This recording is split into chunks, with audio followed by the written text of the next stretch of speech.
آپ بہت دعا مانگ چکے، اللہ آپ سے کیا ہوا وعدہ ضرور پورا فرمائے گا۔ لڑائی کے دوران جو کافر آپ صلی اللہ علیہ وسلم کی طرف بڑھتا، ابو بکر فوراً اس پر حملہ آور ہوتے۔ ابو بکر کے بیٹے عبد الرحمن ابھی مسلمان نہیں ہوئے تھے، کافروں کے لشکر میں موجود تھے۔ کچھ عرصے بعد وہ اسلام لے آئے۔ اس وقت انہوں نے بتایا، ابا جان، بدر کی لڑائی میں آپ میری تلوار کے زد میں آئے تھے، لیکن میں نے وار نہیں کیا تھا۔ یہ سن کر ابو بکر نے فرمایا، لیکن اگر تم میری تلوار کی زد میں آ جاتے تو میں تمہیں ہرگز نہ چھوڑتا۔ اس کے بعد احد کی لڑائی ہوئی۔ اس لڑائی میں مسلمانوں کے ایک دستے کی غلطی کی وجہ سے مسلمانوں کے پاؤں اکھڑ گئے۔ اس وقت کافر چاروں طرف سے آپ صلی اللہ علیہ وسلم پر ٹوٹ پڑے۔ اس وقت جن چند جانثاروں نے آپ کے ساتھ دشمن کا مقابلہ کیا، ان میں سے ایک ابو بکر رضی اللہ عنہ بھی تھے۔ خندق کی لڑائی میں ابو بکر فوج کا ایک دستہ لے کر خندق کے ایک حصے کی حفاظت کرتے رہے۔ بعد میں اس جگہ مسجد بنائی گئی جو مسجد صدیق کے نام سے مشہور ہوئی۔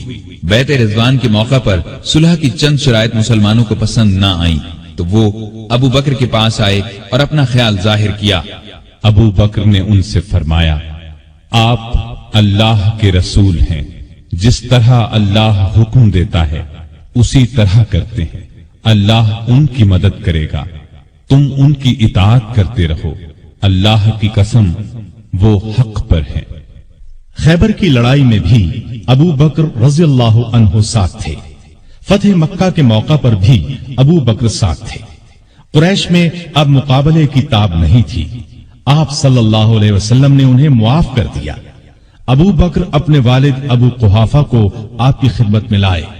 وہ بہت بوڑھے ہو چکے تھے، بینائی بھی زائل ہو چکی تھی۔ ابو بکر نے خواہش ظاہر کی کہ وہ مسلمان ہو جائیں۔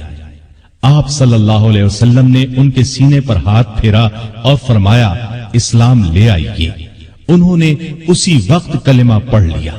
غزوہ حنین کے موقع پر جب قبیلہ حوازن نے زبردست تیر اندازی کی تو مسلمانوں کی صفیں ٹوٹ گئیں۔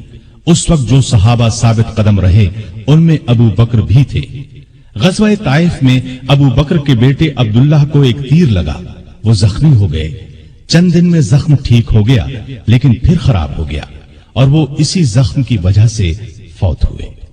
تبوک کی لڑائی کے موقع پر لشکر کے لیے ہتھیاروں اور سواریوں کی بہت ضرورت تھی۔ آپ نے مسلمانوں سے فرمایا، دل کھول کر مال اور سامان دیں۔ اس پر غریب امیر ہر مسلمان نے مال، سامان، اونٹ، گھوڑے، غلہ، کھجوریں وغیرہ آپ کی خدمت میں ڈھیر کر دی۔ ابو بکر اپنے گھر کا تمام سامان اور ہر چیز لے آئے۔ نبی کریم صلی اللہ علیہ وسلم نے پوچھا، ابو بکر بال بچوں کے لیے کیا چھوڑا؟ انہوں نے عرض کیا، ان کے لیے اللہ اور اللہ کا رسول کافی ہیں۔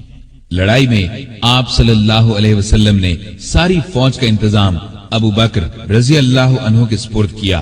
فوج کا بڑا جھنڈا بھی انہی کو دیا۔ تبوک مدینے سے 686 کلومیٹر دور ہے۔ مسلمان تکلیفیں اٹھاتے وہاں پہنچے۔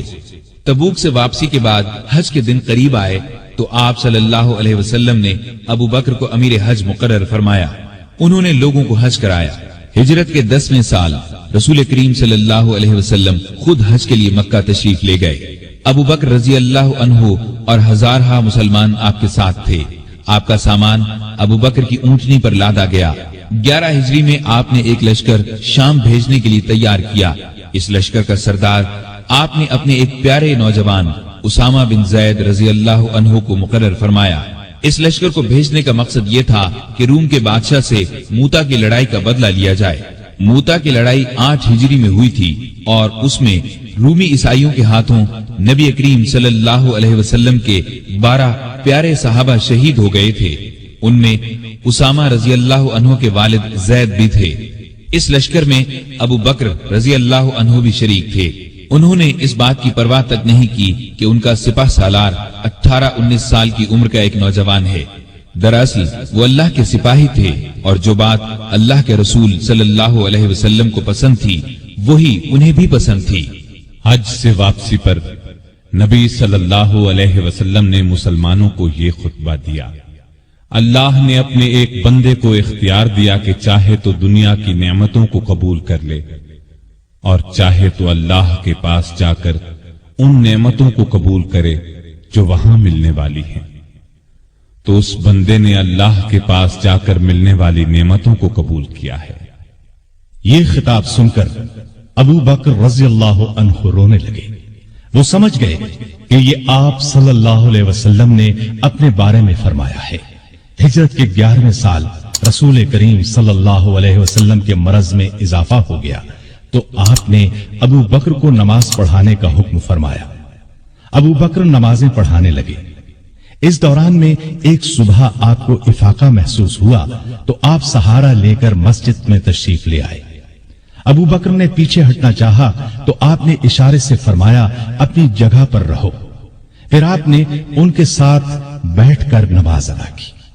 ہجرت کے 11ویں سال 12 ربیع الاول بروز پیر آپ صلی اللہ علیہ وسلم نے رحلت فرمائی۔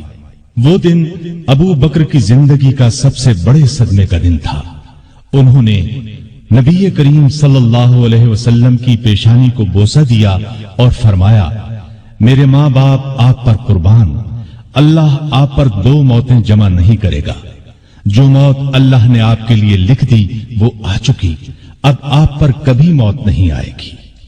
اس وقت صحابہ کی حالت بہت نازک تھی۔ سیدنا عمر فاروق رضی اللہ عنہ ننگی تلوار لیے اعلان کرتے نظر آئے، جو شخص یہ کہے گا کہ رسول اللہ صلی اللہ علیہ وسلم نے وفات پائی، میں اسے جان سے مار ڈالوں گا۔ ابو بکر نے ان کی یہ تقریر سنی تو فرمایا، اے عمر سنبھلو اور چپ ہو جاؤ۔ پھر آپ نے لوگوں کے سامنے تقریر کی، لوگوں، جو شخص محمد صلی اللہ علیہ وسلم کو پوچھتا تھا وہ جان لے کہ محمد صلی اللہ علیہ وسلم وفات پا گئے ہیں، اور جو اللہ کو پوچھتا تھا وہ سمجھ لے کہ اللہ زندہ ہے، وہ کبھی نہیں مرے گا۔ ان الفاظ کے بعد آپ نے قرآن مجید کی یہ آیت تلاوت فرمائی، محمد صلی اللہ علیہ وسلم صرف رسول ہی ہیں، ان سے پہلے بہت سے رسول آ چکے ہیں۔ کیا اگر ان کا انتقال ہو جائے یا شہید ہو جائیں تو تم اسلام سے اپنی ایڑیوں کے بل پھر جاؤ گے؟ اور جو کوئی پھر جائے اپنی ایڑیوں پر تو ہرگز اللہ تعالیٰ کا کچھ نہ بگاڑے گا۔ ان قریب اللہ تعالیٰ شکر گزاروں کو نیک بدلہ دے گا۔ ابو بکر رضی اللہ عنہ کی تقریر سن کر لوگوں کو یقین آ گیا کہ رسول اللہ صلی اللہ علیہ وسلم واقعی ان سے جدا ہو چکے ہیں۔ آپ کی وفات کے بعد مسلمانوں نے متفقہ طور پر جناب ابو بکر صدیق کو خلیفہ چن لیا۔ خلیفہ بنائے جانے کے بعد انہوں نے یہ خطبہ دیا، لوگو، اللہ کی قسم میں نے کبھی تمہارا امیر بننے کی خواہش نہیں کی۔ تم نے ایک ایسا بوجھ مجھ پر ڈال دیا ہے جس کے اٹھانے کی طاقت میں اپنے اندر نہیں پاتا، اور اللہ کی مدد کے بغیر اس کو نہیں سنبھال سکتا۔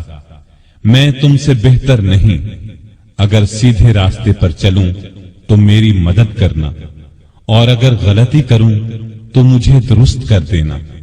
یاد رکھو، سچائی امانت ہے اور جھوٹ خیانت۔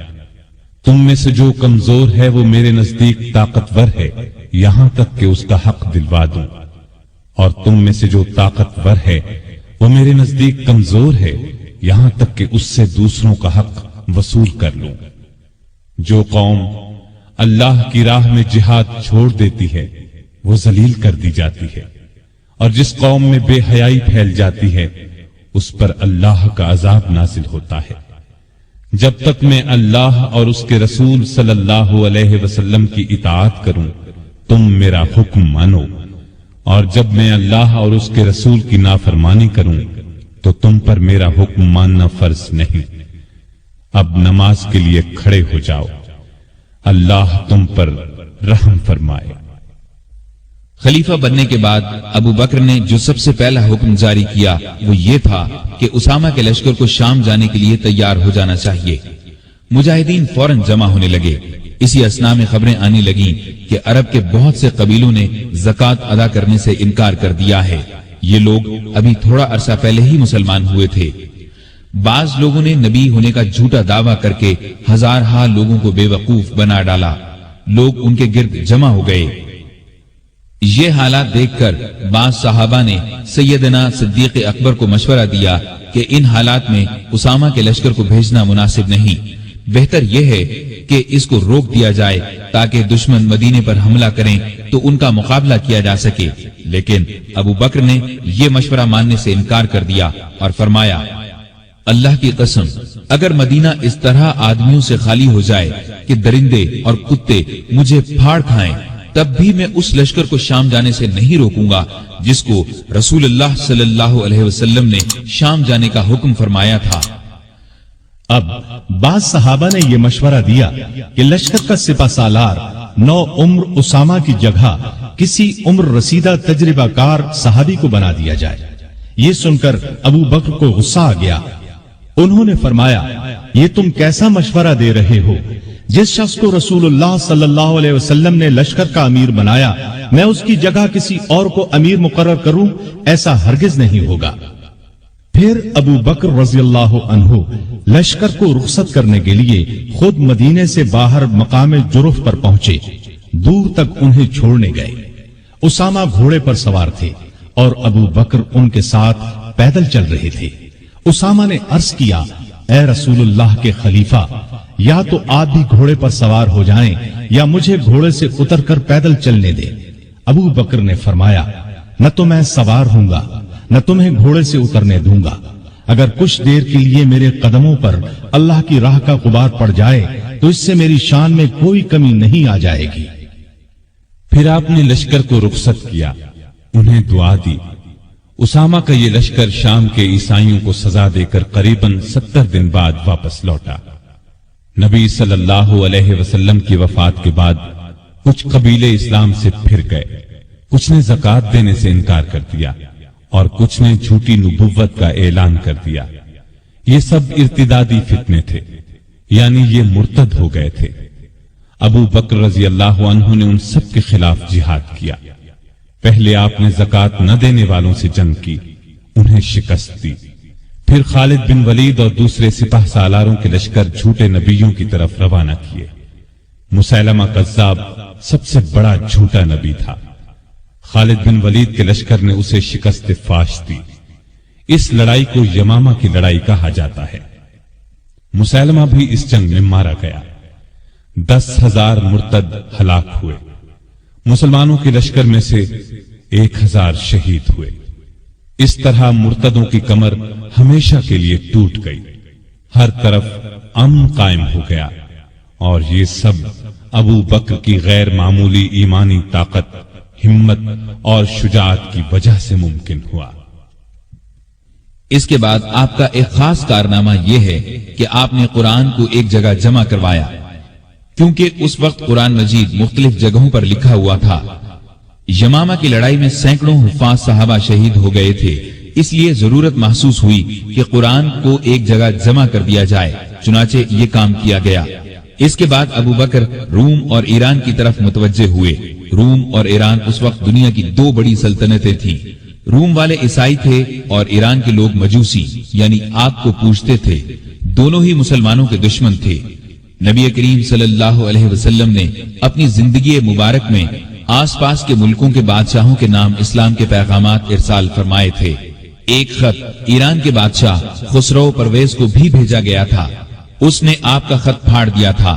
آپ نے یہ خبر سن کر فرمایا تھا، اللہ اس کے ملک کے ٹکڑے ٹکڑے کرے۔ پھر خسرو پرویز کے بیٹے نے اسے قتل کر ڈالا۔ اس کے بعد ایرانی آپس میں لڑنے لگے۔ ایسے میں ابو بکر رضی اللہ عنہ خلیفہ بن گئے تو انہوں نے خالد بن ولید کو سپہ سالار بنا کر ایران کی طرف روانہ کیا۔ خالد بن ولید رضی اللہ عنہ کی ایرانیوں سے 15 کے قریب لڑائیاں ہوئیں۔ ان سب میں اللہ نے انہیں فتح عطا کی۔ اس کے بعد روم کی باری آئی۔ روم کی طرف 4 لشکر روانہ کیے۔ ان کے سپہ سالار ابو عبیدہ بن جراح، یزید بن ابی سفیان، شرحبیل بن حسنہ اور عمر بن عاص مقرر فرمائے۔ ان 4 لشکروں میں 27,000 کے قریب مجاہدین تھے۔ یہ 4 مختلف راستوں سے شام پر حملہ آور ہوئے۔ ساتھ ہی ابو بکر نے خالد بن ولید کو حکم بھیجا کہ وہ بھی ان لشکروں کی مدد کے لیے پہنچے۔ خالد بن ولید شام کے اسلامی لشکر سے آ ملے اور کمان اپنے ہاتھ میں لے لی۔